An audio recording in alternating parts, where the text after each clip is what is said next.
बिहार में कांग्रेस नेता हुमायूं बैग ने बसपा सुप्रीमो मायावती पर तीखी प्रतिक्रिया दी है। लखनऊ रैली पर उन्होंने आरोप लगाते हुए बताया कि यह रैली दलित विरोधी है।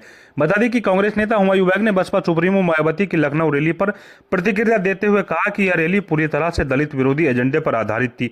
नेता का कहना है कि मायावती अब दलित समाज की आवाज नहीं रही, बल्कि भाजपा के इशारे पर काम कर रही है।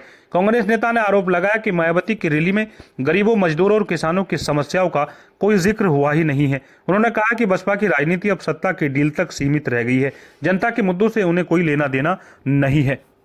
कल बसपा सुप्रीमो बहन कुमारी मायावती जी की एक लखनऊ में एक रैली हुई है और उसमें उत्तर प्रदेश का बहुत एक मजलूम, बेसहारा, बहुत उम्मीदों के साथ एक तबका वहां पर गया था।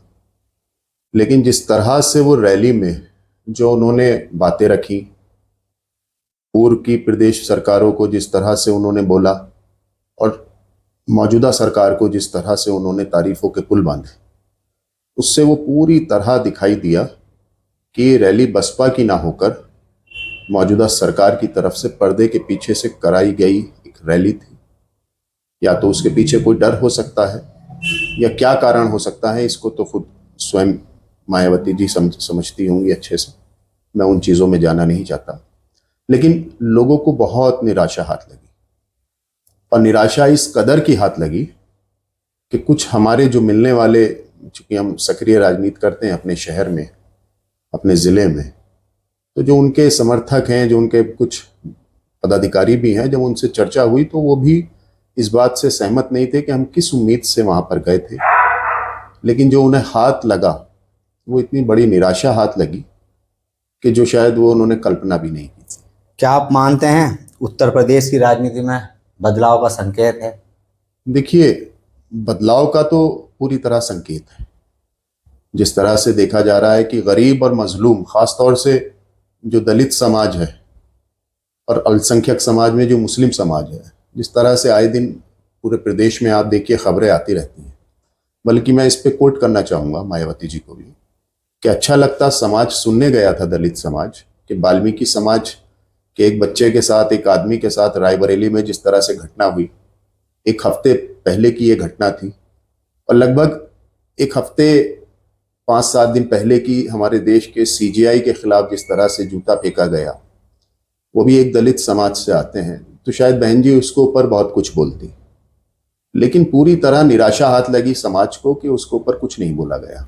क्या आपको लगता है मायावती अब भाजपा को फायदा पहुंचा रही है? देखिए, कल जिस तरह से सारी चीजें चर्चा में थी, जिस तरह से उनका भाषण केंद्रित था सब भाजपा की तारीफ करने बतौर, तो इससे तो यही समझा जा सकता है कहीं ना कोई फायदा हो सकता है, राजनीतिक फायदा है या किस तरह का फायदा है, इसको तो बहुत अच्छी तरह समझती होंगी। लेकिन लोगों में बहुत निराशा है। अच्छा, कहा ये भी जाता है कि मायावती का बीजेपी से पहले ही पुराना नाता है, पहले सरकार बनी है, चाहे वो चली कितने महीने वो अलग बात है, लेकिन भाजपा के साथ मिलकर भी उत्तर प्रदेश में सरकार बनी थी। है आपको जानकारी? हमारी जानकारी के मुताबिक तो हमें जानकारी है कि ऐसा था, और कहीं ना कहीं इस बयान से ये भी लगता है कि आपस में दोस्ती बरकरार है। तो उसे क्या मानते हैं आप? देखिए, बहन जी ने, ये सच्चाई है कि भाजपा के सहयोग से एक बार मुख्यमंत्री बनी थी वो, और कुछ महीनों के लिए वो सरकार रही, बाद में वो गठबंधन चला नहीं। उसके पीछे क्या कारण थे वो मैं उसमें जाना नहीं चाहता। लेकिन भविष्य में जिस तरह से देखा जा रहा है उससे तो संकेत वही दिखाई दे रहे हैं। लेकिन जो उनका समाज है, उस समाज की वो नायक मैं उन्हें बिल्कुल नहीं कह सकता। जो कल जिस तरह से ये पूरा घटनाक्रम उनकी रैली में घटा, हम दलित समाज का, बहन जी का स्वयं बहुत सम्मान करते हैं व्यक्तिगत तौर पे, और दलित समाज का इसलिए सम्मान करते हैं कि वो एक आदिकाल से, एक लंबे वक्त से उसके साथ शोषण होता है, उसके साथ जुल्म होता है। तो जो कांशीराम जी ने जो अपने समाज के लिए किया वो एक अतुल्य है। ये जो रैली थी, इस रैली में ये भी चर्चा है कि जो भीड़ थी वो भाजपा की भी थी, और दूसरी एक इसी लाइन में एक सवाल और है कि मुस्लिम अब कहीं ना कहीं नाराज नजर आ रहा है इन बयानबाजी से। तो ये बात सत्य है या असत्य है? देखिए, सिर्फ मुस्लिम ही नहीं है, दलितों को बहुत आघात पहुंचा है कल उनके बयान से। जी। वो चाह रहे थे, वो सुनना चाह रहे थे कि दलित जिस तरह से अत्याचार प्रदेश में चरम पर है। अभी देखिए आप 5-7 दिन पहले की एक वीडियो है कि वो रायबरेली का एक युवक जो मानसिक रूप से पूरी तरह ठीक नहीं है और जो उसे मारने वाले हैं वो बाबा के लोग कह रहे हैं अपने आप को, उस पे तो कम से कम एक लफ्ज बोलना चाहिए था। भीड़ किसकी है थी वो हमारे? देखिए मैं भीड़ पर इस पे नहीं चर्चा करना चाहूंगा, लेकिन हाँ ये एक प्रश्न इसके साथ साथ ये भी बनता है कि इतनी बड़ी संख्या में कि जो भीड़ गई है वो पूरी तरह व्यवस्था बसेस की जिस तरह का सुनने में आ रहा है, आरटीओ और जो पूरा कॉरपोरेशन था वो किस तरह से मिला हुआ था, इवन डीजल तक दिया गया उन बसों को ले जाने के लिए।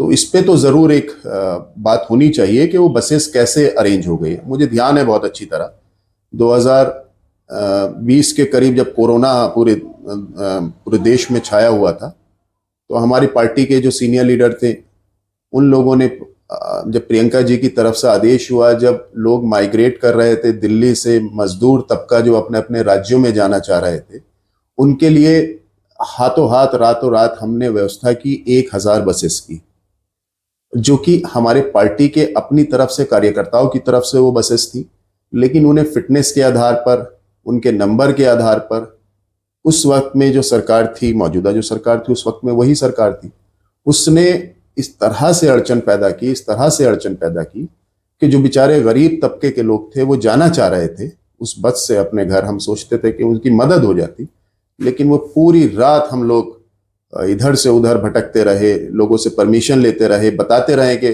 फिटनेस पूरी है, लेकिन वो व्यवधान डाला गया कि कहीं ना कहीं मतलब कांग्रेस मदद करती हुई लोगों की ना नजर आए। लेकिन आज इतनी बड़ी संख्या में, इतनी बड़ी भीड़ के साथ एक रैली होती है और हम 40-50 लोग अगर अपनी बात मनवाने के लिए जिला प्रशासन से अगर उस पे जाते हैं, इवन मासिक बैठक भी अपनी हम अपने कार्यालय पे करते हैं, तो पुलिस का पहरा लग जाता है।